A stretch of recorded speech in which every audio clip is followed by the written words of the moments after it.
Uy, halos 2 linggo bago magbagong taon, ang presyo ng lechon sa Laloma, Quezon City tumaas na. Naku, mukhang nakaka-high blood yan. Erlo Bringas, makibalita tayo. Kamusta ang presyo ng lechon? Naka-wedge, 2 weeks bago ang bagong taon, kahit pricey, dinagsa pa rin itong mga tindahan ng lechon dito sa Laloma, Quezon City.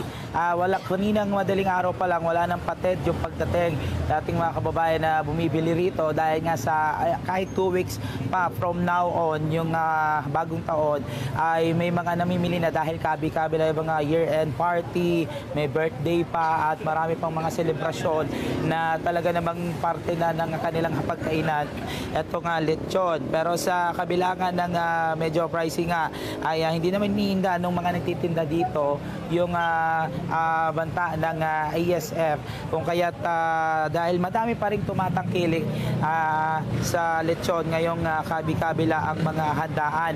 Kanila yung mga naabutan nating mga namimili ng lechon, kahit pa mahal ang presyo, nagsilbi na raw itong bahagi ng banting ng kanilang magkakapamilya. Para kung kayo kinakapos pa sa budget, ay maaari kayo makabili dito ng dekilo ng lechon. So yan, papakita sa atin ni tatay, no, katabi natin. Sa ating mga kababayan na gusto pa rin maging part na kanilang hapagkainan, itong lechon, pwede kayong bumili rito for the worth of 1,500 pesos per kilo. O kaya naman, pwede kayo bumili ng mga 1/4, kalahati, 3/4. Dahil sa, yun nga, nag-start kasi sa 10,000 pesos pataas yung presyo ng mga lechon dito. It depends pa doon sa laki ng lechon na inyong kinakailangan. At syempre, para ma-make sure, masiguro wedge na walang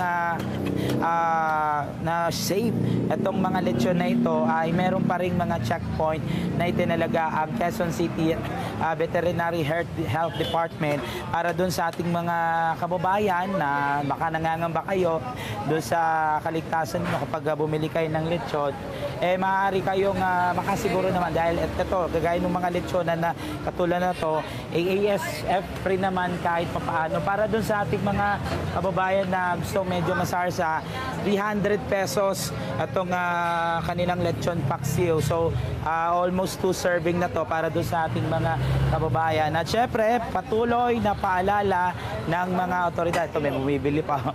Sa ating mga kababayan, tuwing mag-holiday season at parte nga ng inyong hapagkainan, itong lechon,